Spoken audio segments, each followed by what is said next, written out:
Herkese selamlar. Bugün sizlerle Excel'den count ait olan sayma düsturu hakkında danışacağız. Gəlin başlayaq. Count bildiyimiz kimi boş count düsturu özü yalnız rəqəmlərin sayılması üçün istifadə olunur. Yəni biz burada count düsturunda ancaq rəqəmlərin sayılmasında istifadə edəcəyik. Yəni mətn olanda onu saymayacaq. Count düsturu bildiyimiz kimi boş olmayan bütün xanaları sayır. Bura mətindir, rəqəmdir, tarixdir və s. kimi daxil olur. Count if isə if varsa bildiyimiz kimi mütləq şəkildə orada şərt vardır. Yəni bir şərt olan xananı sayır. Sonra gəlir count if isə count if özü birdən çox olan şərtləri, xanaları sayır. Bildiyimiz kimi əgər S varsa çoxluq bildirir. Və bir dənə də count'umuz var ki, count blankdir. O da boş olan bütün xanaları sayır. Fərqi yoxdur. Əgər xanamızda boş xana varsa, onu göstərəcək. İndi gəlin nümunələrə baxaq. İndi yazaq birinci count düsturuna. Görə count düsturunu necə istifadə edirik? Yəni klaviaturadan bərabərlik işarəsini qoyuruq və count sözünü yazırıq. Count sözünü yazan kimi artıq bizə Excel bütün count olan düsturun hamısını verir. Bizə lazım olan hələ ki countdur və count'u seçirik və bu 2 dəfə klikləməklə aktivləşdiririk. Və biz burada görürük ki, bizdə aşağıda Excel count'un düsturun açıqlamasını verir. Yəni buradan da görüldüyü kimi ancaq bizdə value, yəni ancaq rəqəmləri göstərir.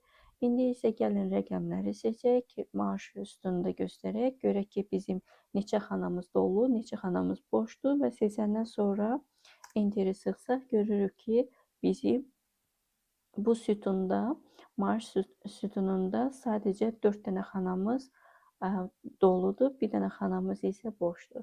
Biz bunun sayəsində gələcəkdə iri həcmli cədvəllərdə boş xanaların tapılmasında istifadə edəcəyik. Amma biz bunu rəqəmlərdə istifadə edə bilərik. Əgər biz bunu hərflərdə yazsaq, yəni mətn üzərində yazsaq, gəlin yoxlayaq. Məsəl üçün, Aygün adlar siyahısında yazaq. Görürük ki, burada bizə 0 göstərir. Yəni, bu da onu göstərir ki, count ancaq və ancaq rəqəmlər üzərində işləyir və onu göstərir. Yaxşı, bəs bu biz hərflərdə necə tapacağıq ki, hansı hərfimiz doludur, hansı hərfimiz boşdur? Məsələn, bunu silək ki, bilək. Bunun üçün biz count A düsturundan istifadə edəcəyik. Bərabərlik işarəsini qoyub count A düsturunu yazırıq və aşağıdakı seçənəkdən count A-nı seçirik və aktivləşdiririk. Görürük ki, yenə burada bu şəkildə göstərdi. Biz birinci gəlin rəqəmləri seçək, yəni maaşımızı. Görə bizə göstərəcəkmi neçə dənə xanamız doludur, neçənisi boşdur. Gördük ki, göstərdi ki, 4 dənə xanamız bizim doludur, bir dənə xanamız boşdur. İndi isə gəlin bunu mətnlər üzərində yazaq. Görək bu da göstərəcək, yoxsa göstərməyəcək. Yenidən yazırıq, funksiyamızı aktivləşdiririk və bu səfər şöbələrimizi seçirik. Görək şöbələrimizi seçdikdən sonra bizə sayacaqmı? Gördük, saydı və yenidən bizə 4 dənə göstərdi. Bir şey də qeyd edək ki, count A həm hərflər, yəni mətnlər, həm də rəqəmlərdən üzərində işləməsindən də əlavə, o bizdə boş xanaları göstərir. Amma belə bir şey ola bilər ki, yanıltmaq ola bilər ki, məsəl üçün, əgər biz bu boş xanamıza bir boşluq qoysaq və enteri sıxsaq, avtomatik olaraq görürsünüz ki, burada bizim xanamızın sayı count A bizə göstərdi ki, 5 dənədir. Amma bizdə dolu xanamız 4 dənədir. Deməli, buradan da aydın olur ki, bizim deməli boşluq özü də Excel-də dolu xana kimi göstərir.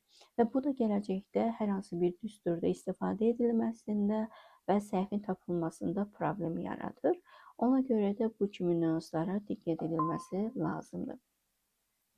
Və yaxşı, bəs biz bu boşluğu necə tapa bilərik? Bunun üçün biz tam olaraq count blank düsturundan istifadə edirik və burada count yazan kimi count blank çıxır və count blank aktivləşdirdikdən sonra biz həmin o düsturu seçək. Görək bizə burada göstərəcəkmi yenə 5 dənə yoxsa 4 dənə.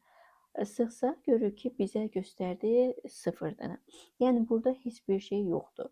Amma biz bu boşluğu silsək, enteri sıxsaq, avtomatik olaraq görürük ki, bizim blankimiz də 1 dənə göstərdi. Yəni bu onu göstərdi ki, bir dənə boş xana var.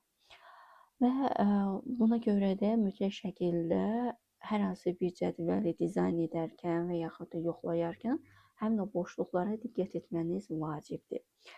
Bir şey də qeyd edək ki, deməli blank boş xanaları göstərir. Amma count isə dolu xanaları göstərir. Yəni 4 onu göstərdi ki, 4 dənə xanamız doludur. Amma blankdə göstərdi 1 isə boş, yalnız bu 5 dənə xanadan birinin boş olduğunu göstərdi. Amma yenə qeyd etdiyim kimi biz boşluq qoysaq, avtomatik olaraq göstərir ki, 0 dənə boş xanamız var. Yəni bu şeylərə diqqət edək. Daha sonra gəlir, biraz mürəkkəb formasına keçək. Count if bizə belə bir şərt verir və deyir ki, məsəl üçün HR şöbəsində işləyənlərin sayını tap. İndi biz birinci olaraq bildiyimiz kimi burada şərt var. Şərtimiz odur ki, birinci şöbəyə girməliyik. Şöbədən HR-ı tapmalıyıq və onların sayını tapmalıyıq ki, nə qədər işləyən var. İndi isə gəlin count if düsturuna baxaq. Count if düsturu nədir? Count if bildiyimiz kimi şərtli düsturdur və bizə şərtlə saymağı tapşırır. Məsəl üçün bizə müdürümüz tapşıra bilər ki, bizdə HR şöbəsində işləyənlərin sayını tap. Yəni şöbələrə get.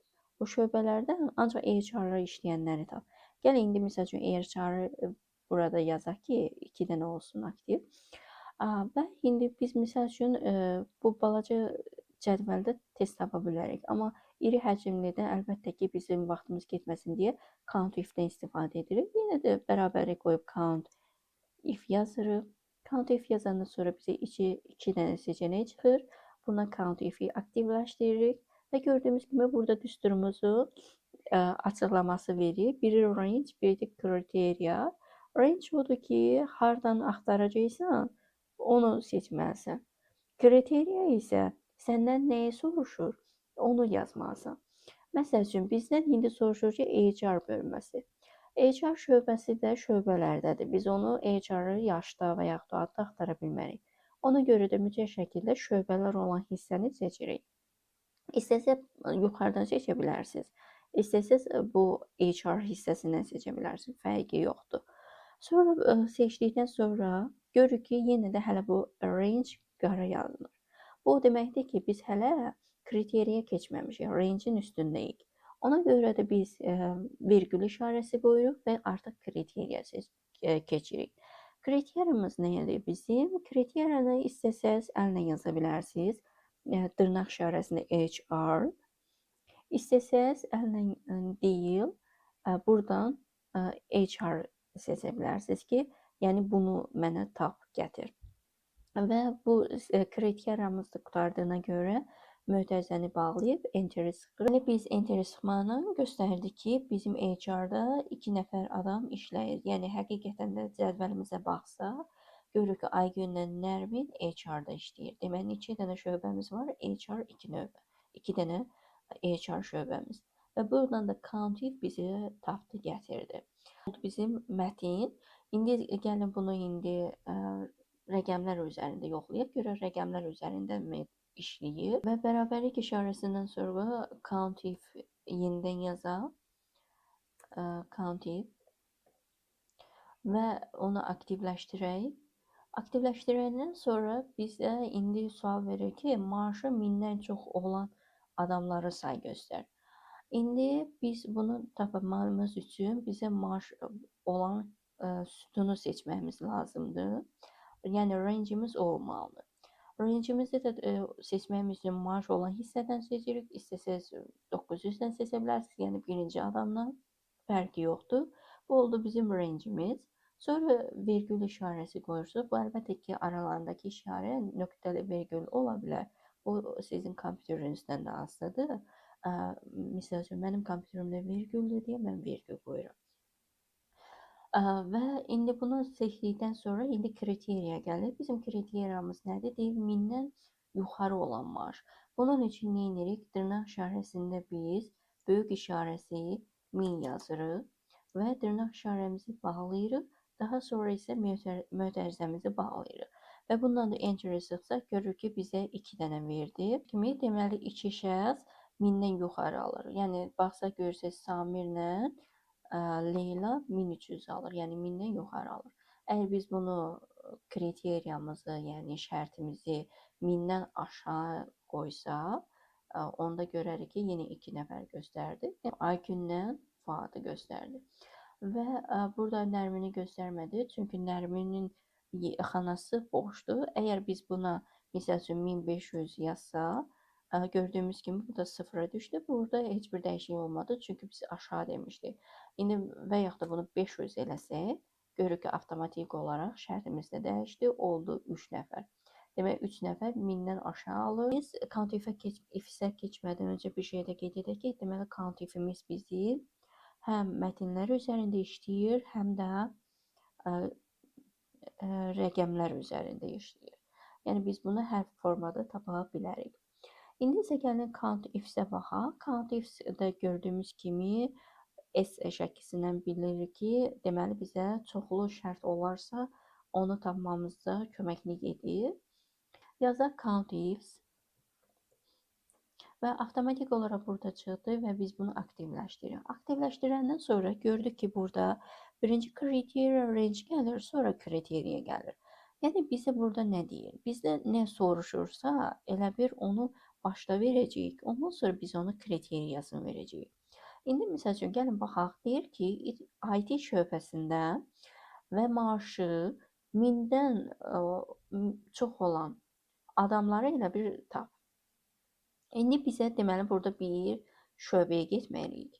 Sonra IT şöbəsini seçməliyik. Daha sonra maaşa gəlməliyik.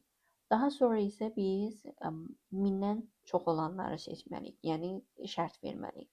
İndi gəl bu deyilənləri bir-bir yazaq. Biri indi IT dediyinə görə IT şöbələrdə olur. Ona görə avtomatik olaraq IT şöbəsini seçirik. Seçdikdən sonra vergül işarəsi qoyuruq. Daha sonra kriteriyamız nədir? IT. Yazırıq IT, dırnaq işarəsində qoyuruq. İstəsə bunu bu formada da tapa bilərsiniz, yaza bilərsiniz. Amma bizə indi konkret olan IT qoyduğuna görə biz onu yazsaq daha məqsədə uyğun olar. Daha sonra gəlir ikinci şərtimiz. İkinci şərtimizdə nədir? Deyir maaşı. Deməli, maaşı 1000-dən yuxarı olan hissəni deyirsə, deməli biz maaş olan sütunu seçməliyik. Avtomatik olaraq maaş olan sütunu seçdik. Və yenidən vergül işarəsi qoyduq və artıq ikinci şərtimizi veririk. Nə demişdi bizə? Demişdi ki, 1000-dən çox olan. Deməli, 1000-dən çox olanı yazırıq, dırnaq işarəsi qoyuruq və artıq heç bir şərt yoxdursa, biz mötərizəni bağlayıb enteri sıxırıq. Və görürük ki, deməli bizim IT şöbəsində olan 2 şəxsin maaşı sayını göstərdi. Yəni 2 nəfər adam 1000-dən həm yuxarı maaş alır, həm də IT sahəsində işləyir. Yəni də artıq HR, sales hissəsinə baxmadı. Ancaq IT-lərə baxdı. Məsəl üçün mən Samirin IT-sini silib HR eləsəm, fikir versəz, görəcəksiniz ki, avtomatik olaraq nəticəmiz də dəyişdi. Niyə? Çünki 1 göstərdi. Deməli, IT sahəsində ancaq bir şəxs 1300 manat maaş alır. Və yaxud da mən indi Samiri IT qoyum, amma maaşını eləyək bunun 200 manat. Gördüyümüz kimi maaşı da dəyişsəm, yenə də 1 göstərdi. Deməli, bizim şərtimizi %100 tapmalıdır. Yəni %100 tam kimə uyğun gəldisə Leyliyə uyğun gəldiyinə görə Leylanı ancaq göstərdi. Count if-də belə bir şey var ki, o bizə adı yadı tapıb göstərmir. O biz gələcəkdə keçəcəyik o lookup-dan və s. kimi düsturdan istifadə edib konkret tapacağıq. Count ancaq sayını göstərir. Bunu daha çox nədən istifadə edirlər? Gələcəkdə məsələn boş xananın tapılmasında, nə qədər dolu xanamız var, problemlərin tapılmasında, yəni errorun tapılmasında və ən əsası da bu formada sayın tapılmasında istifadə olunur. İndi isə biz keçək test hissəsinə. Test hissəsi artıq sizlikdir. Yəni bu evdə məşq edərsiniz.